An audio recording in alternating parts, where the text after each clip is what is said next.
So, well, hi there. Welcome to part 3, Basics of DC to AC power inverters. Now I've added the voltage control circuit to this power inverter circuit. Also, I've connected my meter on the output of the inverter. My power supply is still on 15 volts as it was in the previous video. So the power inverter now consists the 50 to 60 Hertz oscillator, a regulator circuit, stabilizer circuit for 230 volts regulation, and the full bridge, which makes from a DC voltage, of course these are 15 volts, it makes from a DC voltage an AC voltage. It goes into a transformer that is used backwards to step up the voltage instead of stepping it down. So, the power regulation circuit is switched in between the B plus from my power supply and the input of this full bridge. So it would be between the plus 15 volts from the power supply and here. Okay, I'll now turn on the power supply. And as you can see, we are having not even 100 volts. And if you may remember the previous video, I was putting in 15 volts into this transformer and I got close to 300 volts, like 290 volts or so, nearly 300 volts.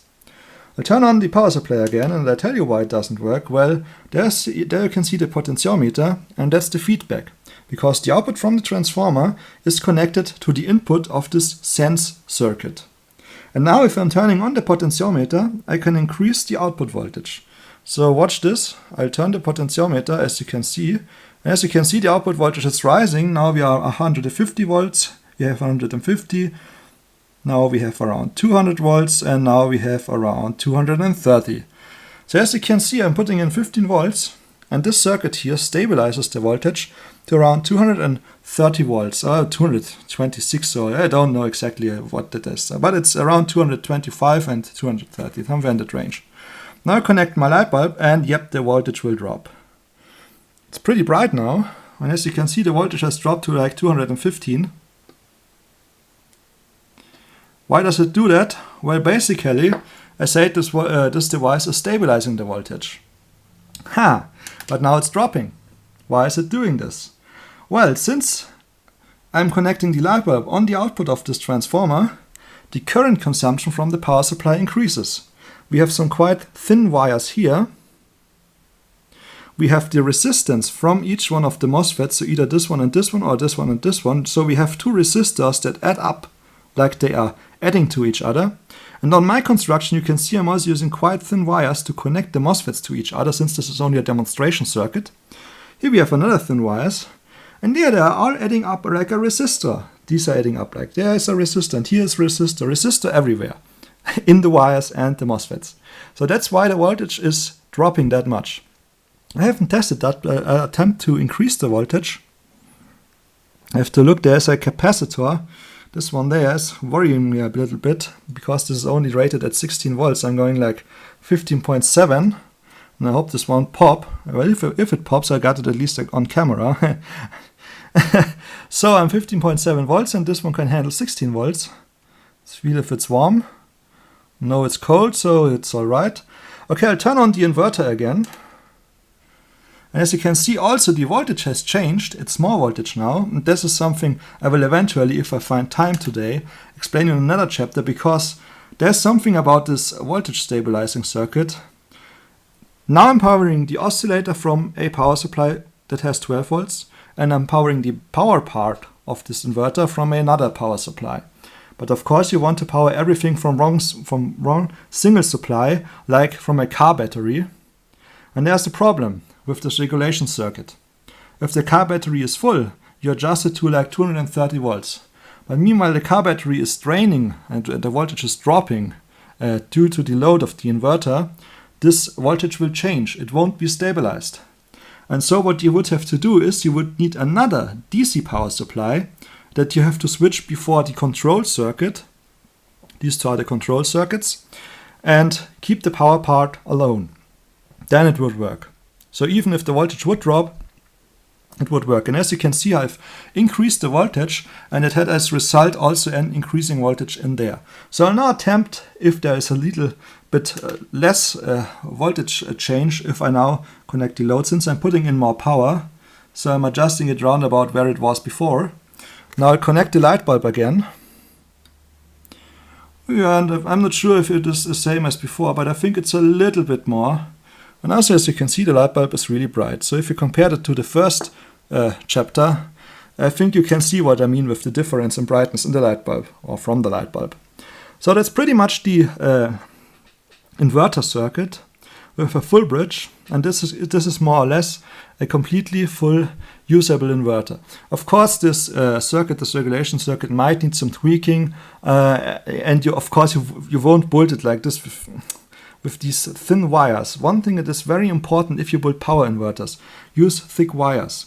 And if you connect your transformers, use short wires. I mean, these are quite long, but if you connect a transformer, you want to use the shortest wires that you can get.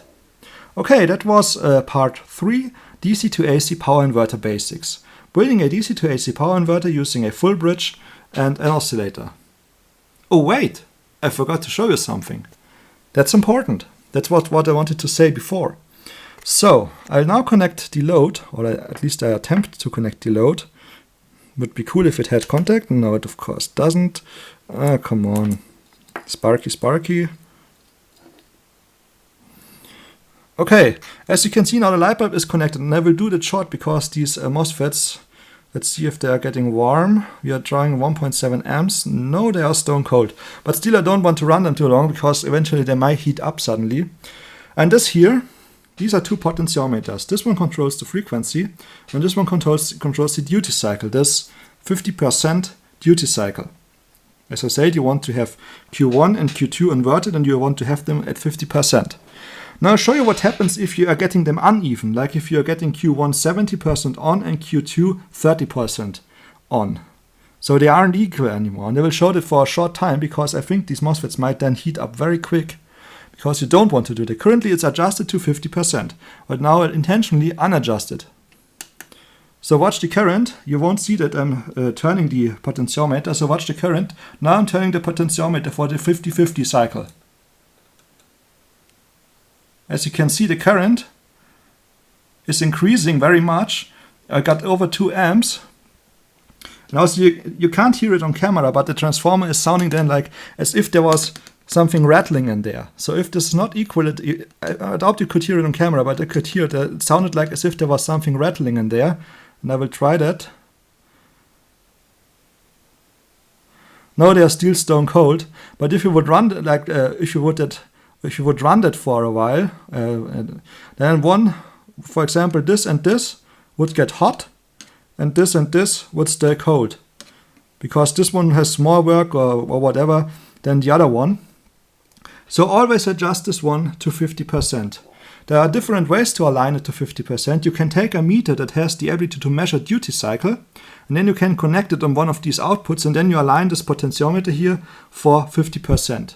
So this is just an R-stable multivibrator, the typical 2-transistor circuit with a output buffer, but you align it like 50%. The other way you can do it is that you connect the transformer, connect the load to the transformer, and then you align it two things. First, you can hear it, that the transformer is running more smooth and silent. And the second most important thing is you adjust it that you have the best performance between current consumption and output power. That's why 50-50 relation or cycle is important on such inverter circuits. Once again, here I could adjust the frequency, but I think it's somewhere around the 50 Hz range. I haven't measured it, but it should work all right. Okay, that's part 3.